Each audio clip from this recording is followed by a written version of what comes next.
ربنا ما خلقت هذا باطلا سبحانك فقنا عذاب النار.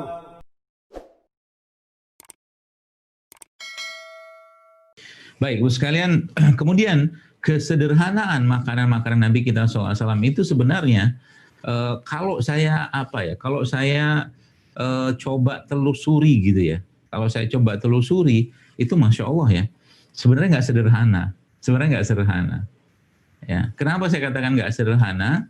Jadi begini ya, kalau kita lihat misalkan kurma lah ya kurma. Kita mungkin merasa ya ini sederhana makan kurma, Bu sekalian. Tapi sebenarnya kesederhanaan dalam makanan berupa kurma ini sebenarnya nggak sederhana. Ya, tapi dalam kurma ini kita tahu ya, kita tahu bahwa dalam kurma itu banyak mengandung bahan-bahan penting, mulai dari vitaminnya, mineralnya, ada gulanya, ya, ada enzimnya segala macam ada pada kurma. Ya. Jadi bisa kita bayangkan kalau seandainya kesederhanaan ini kita terapkan ya, yang sebenarnya tanda kutip dia nggak sederhana. Ya. Namun yang menariknya adalah di era modern seperti sekarang saat ini, teman-teman sekalian, yang kita makan tuh kayaknya banyak gitu kan. Tapi dia tidak banyak mengandung bahan-bahan yang diperlukan oleh atau mungkin bahan-bahan yang diperlukan oleh tubuh. Maksudnya begini, bayangkan orang yang misalkan ya, dia mengkonsumsi misalkan lah ya nasi putih lah misalkan. Nasi putih ya, kita tahu nasi putih itu sangat tinggi gulanya atau indeks glikemiknya. Ya, ketika seseorang itu makan nasi putih ya, satu piring katakanlah, dengan misalkan satu piring kurma juga, ya, dengan kalori yang sama, maka sebenarnya nasib atau perjalanan nasi putih itu dalam badan kita itu tidak akan sama halnya dengan si kurma tadi. Misalkanlah sama-sama 300 kalori nasi putihnya, misalkan ya. Si kurmanya juga 300 kalori. Tapi menariknya Bu sekalian, si nasi putih itu ya, cuman isinya gula saja, glukosa saja, vitaminnya, mineralnya, enzim-enzim pentingnya, bahkan mineral-mineral penting itu sudah hilang dalam segala proses perlakuan nasi putih tadi. Jadi subhanallah, ya, kesederhanaannya Rasulullah itu justru malah makanannya kesannya sederhana. Makanannya kesannya sederhana, tapi Nabi kita SAW mengetahui ya, pastinya Nabi kita tahu bahwa Nabi SAW wa ma yantiqu anil hawa in huwa illa wahyu yuha. Maka Nabi berpesan ya kepada kita semua tentang banyak hal, misalkan minum madu setiap hari ya, ada petunjuknya. Ya, kalau kita baca dalam buku Tib Nabawi Ibnu Qayyim Al-Jauziyah, itu disebutkan bahwa minum madu itu ya tiap hari gitu kan, ada hadisnya seperti itu.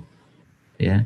Dan dicampurkan dengan air, Nabi suka dengan itu. Ya, termasuk dia kalau kita bicara tentang buah-buahan. Buah-buahan ini sama, kalau misalkan contoh beginilah ya. Kalau kita ambil satu piring buah-buahan ya, satu piring atau satu mangkok lah buah-buahan ya. Dengan katakanlah buah-buahan kan glukosa, ada glukosanya di situ, ada gula buahnya, atau fruktosanya di situ. Dengan satu piring yang isinya misalkan gula pasir, kan sama-sama gula gitu kan. Masalahnya apa? Masalahnya adalah kalau glukosa dari gula pasir tadi hanya glukosa doang, hanya gula saja.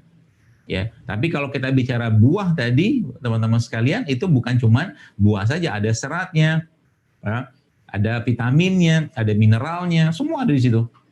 Ya, lagi-lagi sebenarnya kesederhanaan ya, kesederhanaan yang saya coba telaah dari bahasa atau mungkin petunjuk dari Nabi kita SAW ini, sebenarnya makanan yang dimakan itu tidak banyak ragamnya, ya, tidak banyak ragamnya, tapi mengandung banyak sekali keutamaan, ya, keutamaan. Saya coba aplikasikan saja ke kehidupan kita atau mungkin ke teman-teman semua sehingga nanti kita mulai paham gitu kan, bahwa ternyata banyak yang kita makan selama ini itu nggak diperlukan, ya, nggak diperlukan oleh tubuh kita karena derajat makanan itu, ya. Derajat pertamanya adalah makan untuk kebutuhan. ya, mencukupi atau memenuhi kebutuhan tubuh. Kemudian makan memadai, ini peringkat yang keduanya. Yang ketiga, makan atau makanan pakai ukuran atau standar kemewahan. Ya. Nah, kita nih zaman sekarang ya kita lihat ya banyak sekali ya makan tuh udah bukan lagi kebutuhan, udah yang dimakan berlebih kalorinya, ya. Kemudian jarang puasa juga, jarang olahraga juga, jarang sayur juga, jarang buah juga, jarang air putih juga. Udah gitu yang dimakan tidak diperlukan oleh tubuhnya. Ya sudah pasti muncul penyakit. Ya, maka protokol kesehatan dalam Islam ini Bapak-Ibu sekalian itu Masya Allah ya, sangat-sangat luar biasa. Ada puasa di situ. Maka saya pernah memberikan sedikit ya, garis besar secara pengetahuan saya gitu kan, bagaimana makan itu atau mungkin bagaimana proses kalau kita mau memperbaiki tubuh kita, mulai dari dibersihkan, kemudian dikeluarkan, baru dimasukkan. Kan pernah saya tulis itu. Bersihkan diambil dari konsep di mana Nabi SAW menganjurkan kita berpuasa pada setiap bulan, pada 13, 14, 15. Kemudian pada tanggal 17 atau 19 atau 21-nya Nabi kita SAW menganjurkan kepada kita semua untuk berbekam. Ya, berbekam. Habis itu kita tahu bahwa pada tanggal 17-nya kita tahu bahwa setelah itu, bukan setelah itunya, maksudnya proses setelah itu kita mau masukkan makanan-makanan yang halal dan thayyib dan tidak berlebihan ya. Meskipun kurma sehat, meskipun madu sehat, tapi kalau berlebihan juga tidak baik bagi tubuh kita ya. Nah, jadi teman-teman sekalian banyak sekali ya makanan-makanan atau mungkin konsep-konsep kesederhanaan yang Nabi kita berikan petunjuk kepada kita semua ini yang bisa kita terapkan ya, bisa kita terapkan di zaman sekarang ini ya, di zaman sekarang ini. Jadi misalkan Nabi kita SAW suka makan atau salah satu makanan kegemaran Nabi itu adalah sarid ya. Sarid itu apa? Sarid itu adalah roti gandum ya, roti gandum yang dimasukkan dalam suatu tempat gitu ya. Kemudian dituangkan kuah kari ya, kuah kari gitu. Kita tahu bahwa gandum yang bagus ya, nggak seperti mungkin teman-teman pernah mendengar talbinah itu ya. Talbinah itu salah satu sumber serat yang sangat tinggi bagi pencernaan kita. Ya, bahkan Nabi kita SAW menyebutkan bahwa talbinah ya, talbinah itu bisa menenangkan hati, menghilangkan gelisah. Ya, menghilangkan gelisah, menenangkan hati ya. Karena memang dia adalah makanan buat bakteri-bakteri yang ada pada perut kita. Nah, kemudian ditambahkan dengan kuah ya, kuah kari daging seperti itulah. Kita tahu bahwa kari ya, misalkan ya, kari itu suatu makanan ya yang penuh dengan bumbu di sana. Ya, penuh dengan bumbu di sana. Ada kari, ada serat yang tinggi, kemudian tambahkan dengan bumbu. Maka dia jadi makanan yang sangat luar biasa. Ya, itu sebabnya Bapak Ibu sekalian, teman-teman yang saya hormati, makanan yang sederhana yang kita pikir itu sebenarnya kandungannya itu sangat luar biasa. Ya, nah masalahnya kayak kita sekarang kita bahas semakin ya, misalkan kita sudah memahami ini, maka misalkan kita makan tempe. Ya, tempe itu sebenarnya akan jauh lebih bermanfaat, akan jauh lebih berkhasiat ke tubuh kita kalau seandainya dia tidak digoreng. Kenapa nggak digoreng? Karena dia kan produk fermentasi. Tempe atau kedelainya sudah direbus, kemudian dalam proses perebusan, setelah proses perebusan, kemudian dikasih ragi, kemudian jadilah tempe seperti itu. Ya, artinya dia makanan probiotik. Ya, makanan probiotik. Jadi sangat sehat justru malah kalau seandainya tempe itu kita konsumsi tanpa kita goreng. Ya, tempenya dipotong-potong kecil, misalkan kita tambahkan madu atau kita makan bersama kurma. Itu salah satu yang biasa saya ajarkan. Ya, itu sangat baik bagi pencernaan kita. Ya, makanan kayak begitu kayaknya sederhana, Tapi teman-teman kalau Anda pelajari ilmu tentang misalkan probiotik ya.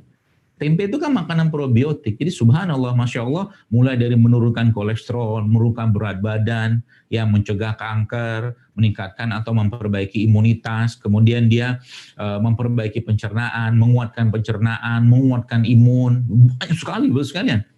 dari tempe tadinya. Tapi sekarang masalahnya adalah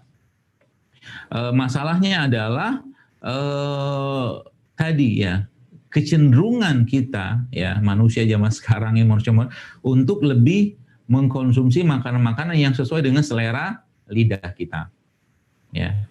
Jadi kalau saya suka kari, tapi kalau saya makan kari biasanya nggak pakai santan. Saya minta nggak pakai santan. Jadi betul-betul pure bumbu-bumbu itu dimasak gitu kan.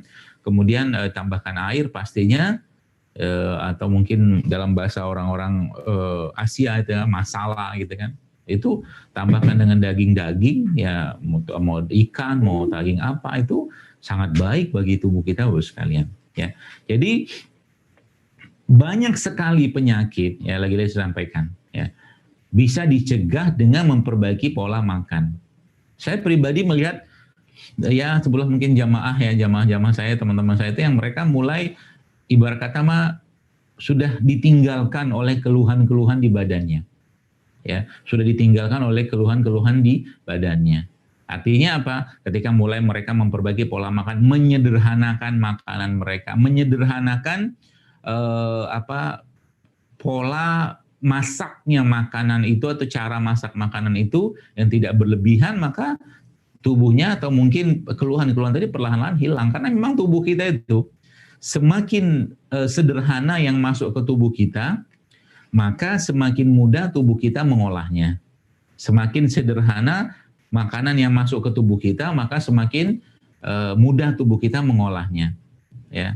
Dan sebaliknya juga sama, semakin kompleks makanan yang masuk, semakin berat tubuh kita mengolah. Dan ada dannya seterusnya adalah kalau penyakit-penyakit itu ya bermula dari semakin kompleksnya ya makanan yang masuk ke tubuh kita. Wa'fu 'anna